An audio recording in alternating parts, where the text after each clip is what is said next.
every cloud, every rainstorm is part of a never-ending cycle on which all life depends. Every bubbling spring, every rushing torrent, every smooth-flowing river is a part of this life-sustaining cycle.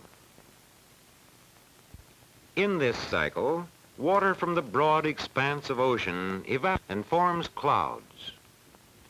From clouds to earth, it falls as rain. Finding its way into streams and rivers, this water flows back to the sea.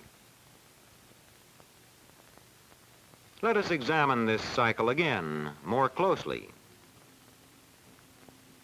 By evaporation, tiny water particles escape from water surfaces. In the air, these particles may come together and form droplets that appear as clouds. These clouds may grow in size. Droplets in the clouds may combine to form larger drops that fall to the earth as rain. Eventually, most of the rainwater joins in rivers and flows back to the sea. This continuous circulation of water goes on and on. This is the water cycle.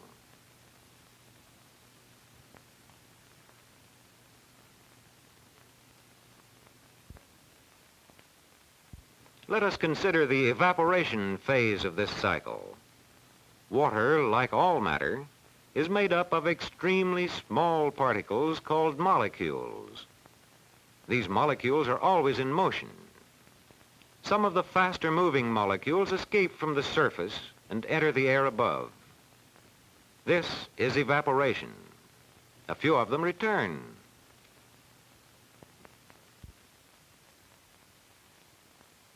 As the sun warms the water, the molecules move faster, and so more of them escape. We say that the space above the water is saturated when as many water molecules return to the water as leave it. If the temperature of the space above the water rises, the number of molecules entering this space again exceeds the number returning, until once more a balance occurs, producing saturation.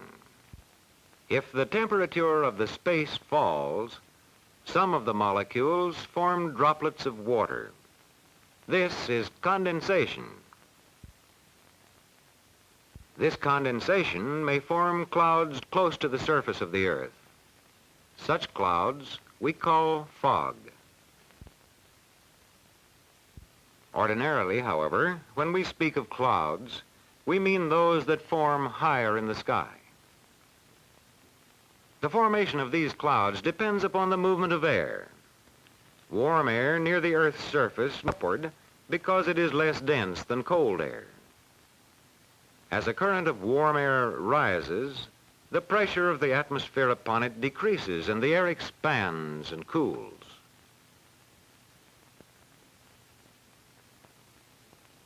This cooling causes the moisture in the air to condense, forming clouds, and sometimes producing local showers.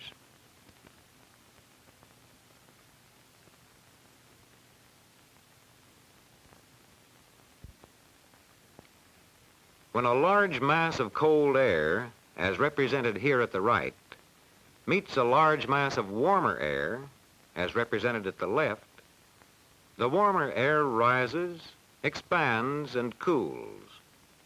Clouds begin to form, and a storm may result.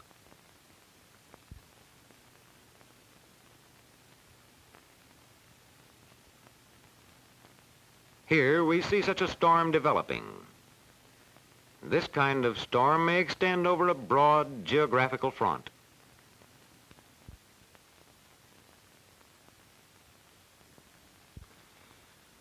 Most of the rain that falls to the earth runs off the surface of the ground as soon as it falls. Tiny trickles of water merge into rivulets. The rivulets flow along, sometimes trickling over rocks, and sometimes tumbling down hillsides as miniature waterfalls. but always increasing in volume as the rivulets join.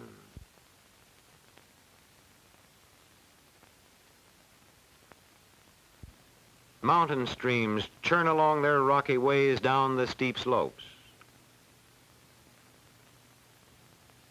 Finally, they reach the lowlands, where they flow more slowly. The small streams flow together and form the larger rivers. The rivers flow onward to the sea.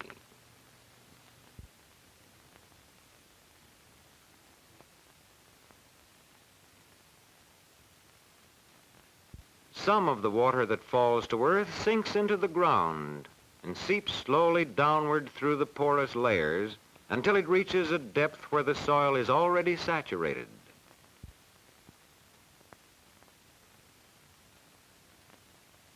The downward moving water raises the level of this saturated zone. The upper level of this saturated zone we call the water table. Thus, we may find the water table below the surface of the ground. But where the water table is above the ground, we find lakes and swamps.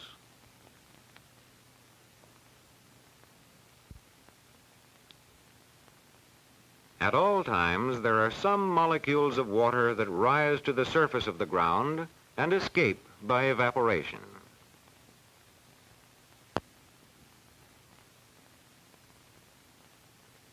Some of the moisture enters the roots of plants and trees. After entering through the roots, the water passes upward into the branches. Water evaporates from a plant or tree through its leaves. Large amounts of water return to the air in this way. We have seen that part of the rainfall sinks into the soil and forms groundwater. We have also seen that great amounts of this water reach the atmosphere by evaporation from the soil and from leaves of plants.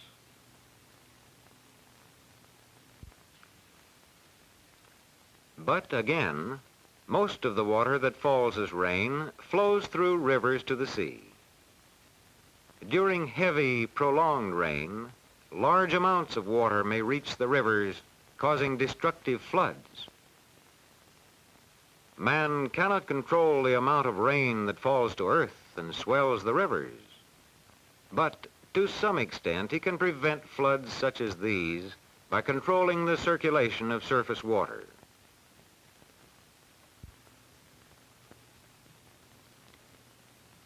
Where growing plants cover the ground, they retard the water's flow. Most of the water then sinks into the ground instead of running off the surface.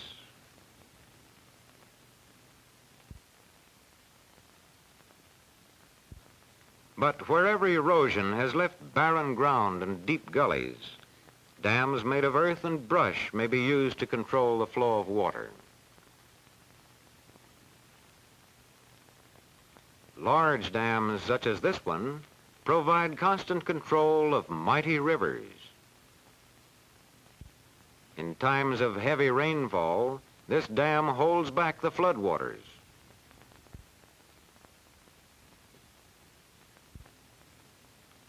After the threat of a flood has passed, water can be released slowly to continue its flow to the sea.